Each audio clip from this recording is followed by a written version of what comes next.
அன்பு நண்பர் அனைவருக்கும் வணக்கம்.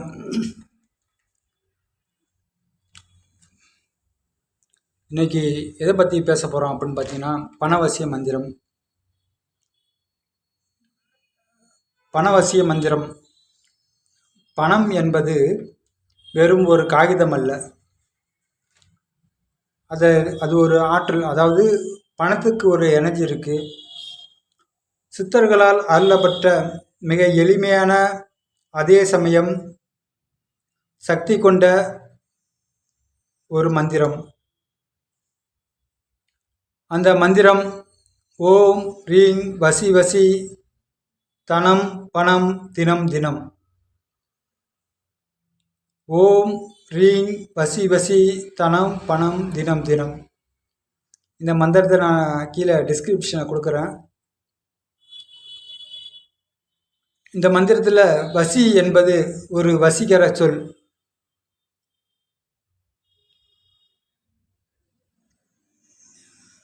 தனம் பணம் தினம் தினம் என்பது ஒரு தினசரி பண வரவை உறுதி செய்யும். இந்த மந்திரத்தை எப்போது சொல்ல வேண்டும் என்றால், காலை 4 to 6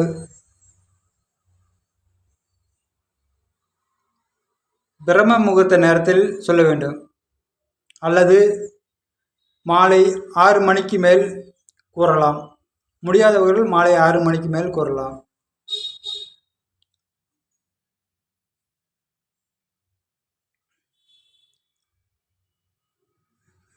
அந்த நேரத்தில் இந்த மந்திரத்தை 108 முறை இந்த மந்திரத்தை சொன்னால் உங்கள் ஆழ் மனதில் இந்த சொற்கள் பதிந்து பணத்தை ஈர்க்கும் காந்தமாக உங்களை மாற்றும். இது தவிர வெள்ளிக்கிழமை சுக்கிர ஓரை நேரங்களில் இதை சொல்லலாம். இதோடு மட்டுமல்லாமல் இயற்கையிலே சில பொருளுக்கு செல்வத்தை ஈர்க்கும் குணம் உண்டு. அதில் ஒரு முதன்மையானதுதான் பச்சை கற்பூரம். மகாலட்சுமிக்கு பிடித்தமான இந்த பச்சை கற்பூரத்தை ஒரு சிறிய துண்டு எடுத்து உங்கள் பணப்பெட்டியிலோ அல்லது கல்லாப்பெட்டியிலோ வைத்தால் அங்கு நேர்மறை ஆற்றல் பெருகும்.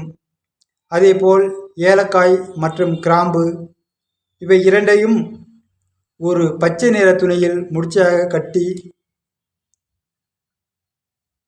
உங்களது வீட்டின் நிலைவாசலில் தொங்கவிட்டால் வீட்டுக்குள் இருக்கும் தரித்திரம் நீங்கி செல்வம் சேரத் தொடங்கும். அதோடு மட்டுமல்லாமல் வெள்ளை எற்கன் வேர் மற்றொரு அற்புதமான மூலிகை. இந்த வேரினால் செய்யப்பட்ட விநாயகர் சிலையை வீட்டில் வைத்து பூஜிப்பது தொழில் நடக்கும் இடங்களில் தடைகளை நீக்கி லாபத்தை அள்ளித்தரும். ஆன்மீக பரிகாரங்கள் ஒரு பக்கம் இருந்தாலும் நாம் பணத்தினை கையாளும் சில ஒழுக்கங்களை கடைபிடிக்க வேண்டும். வெள்ளிக்கிழமைகளில் மதிய வேளையில் யாரிடமும் பேசாமல் நேராக கடைக்கு சென்று கல் உப்பு வாங்கி வாருங்கள். மகாலட்சுமி அம்சம் பொருந்திய அந்த உப்பை சமையலறையில் வைத்தாலோ அன்னபூர்ணியின் அருள், லட்சுமியின் அருளும் உங்களுக்கு கிடைக்கும். உங்களிடம் இருப்பதை மற்றவர்களுக்கு கொடுக்கும் போதுதான் பிரபஞ்சம் மீண்டும் உங்களுக்கு கொடுக்கும். உங்கள் வருமானத்தின் சிறு பகுதியை பசுவிற்கோ அல்லது ஏழை எளியவர்களுக்கோ தானமாக வழங்குங்கள். உங்கள் வீட்டில் வடக்கு திசை குபேரனுக்கு உரியது. அந்த இடத்தை எப்போதும் சுத்தமாக, அந்த இடத்தில் கனமான பொருட்கள் இல்லாமல் வைத்துக் கொள்ளுங்கள். மாலையில் நிலைவாசலில் தீபம் ஏற்றி வைப்பது மகாலட்சுமியை உங்கள் வீட்டுக்கு வரும்படி அழைப்பதாகும். பணத்தினை ஒருபோதும் கசக்கியோ அல்லது கண்ட இடத்திலேயே வைக்காதீர்கள். பணத்திற்கு நீங்கள் கொடுக்கும் மரியாதை அந்த பணம் உங்களிடம் எவ்வளவு காலம் தங்கும் என்பதை தீர்மானிக்கும்.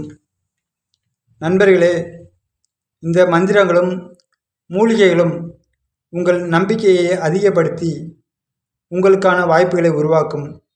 ஆனால் அந்த வாய்ப்புகளை பயன்படுத்தி உழைக்க வேண்டியது உங்கள் கடமை.